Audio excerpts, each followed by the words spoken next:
If you're thinking of starting a business, the first thing you need to do is go on your computer, open up a Google Doc, and get on with writing a long business plan to explain how your startup is going to be the next billion-dollar company. Then once you're finished, delete it. Put it in the bin, because you won't be needing that. What you need is the business model canvas. Great to see you and welcome back. If you're new here, my name's Nick. I'm a business coach based in London. And what we do on this channel is explore tools and strategies to help you grow your business. Today, I'm going to be sharing 3 mistakes that a lot of people make when they use the business model canvas. And I'm going to give you 3 tips to help you overcome them. First of all, let's break down the name. So what do we mean by a business model? A business model is just a description of how your company creates, delivers, and captures value. The canvas is just a tool to help you map it out visually, and there are 9 building blocks.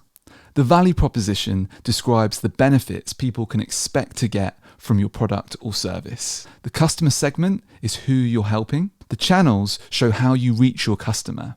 That could be through your website, or maybe through a physical store, or maybe you have salespeople. For the customer relationship, it's things like, is it long-term or short-term? Is it one-off or is it recurring? Is it an emotional connection or is it more transactional? Or are your customers almost like fans? The revenue streams describe how you make money. So, for example, it could be a one-off transaction, or maybe it's a subscription where they're paying regularly once a month. The key resources are what you need as a business to actually make the whole thing work. The key activities are what you're doing with those key resources. And then your partners are who you need to help you actually deliver it. And then lastly here, you've got the cost structure. And that's what it all costs you as a business. Okay, so now we've covered the basics of the business model canvas. Let's talk about 3 mistakes that people make when they're using it. Number 1, writing directly on the canvas. Last week, I shared a poll on LinkedIn asking people whether they write directly on the canvas or whether they use sticky notes. And I was totally shocked because 20% of people said that they write directly on the canvas. And this is a big mistake because 1, it means that you can't use the canvases again, which is a big waste. And 2, you can't change things very easily. Using sticky notes enables you to move your ideas around and add more meaning to your canvas. You can use yellow sticky notes, for example, to show your current business model, and then use blue sticky notes, for example, to show changes that you want to make in your future business model. The second mistake people make is they only use it for mapping out new business ideas. So yeah, the business model canvas is a great tool for mapping out new business ideas, but you can also use it to map out your current business model. So if you already have a business, I would map out what your business model looks right now on one canvas, and then maybe get a different canvas altogether and start mapping out on that one what you'd like your business model to look like in the future. Or maybe you could just do it all on one canvas, but use different sticky notes. You've got to try it and see what's going to work best for you. The third mistake that people make is they commit cognitive murder when they're presenting their business model canvas to somebody else. So what do we mean by cognitive murder?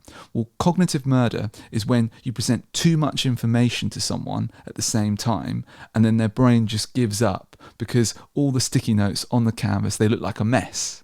It's okay when you're putting the sticky notes one by one on the canvas. It doesn't feel overwhelming, but when someone new comes in and they look at it, it just looks like a mess. There's too many sticky notes and they can't see what it really means.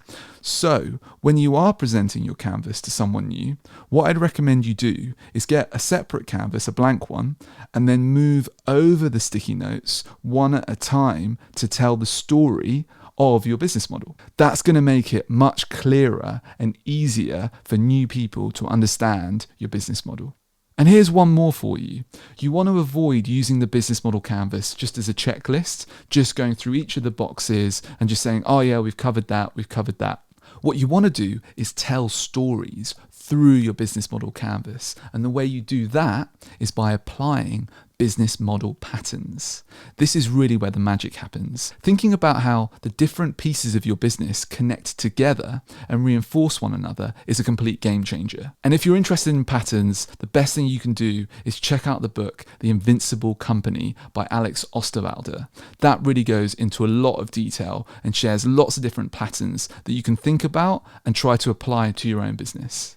That's going to help you avoid using it as a checklist and help you start thinking about how you can use it to tell better stories for your business. If you like this video, you're going to love this playlist I've made especially for you, all about the business model canvas. So check out that. It's going to be a link somewhere on here, and I look forward to seeing you in the next one.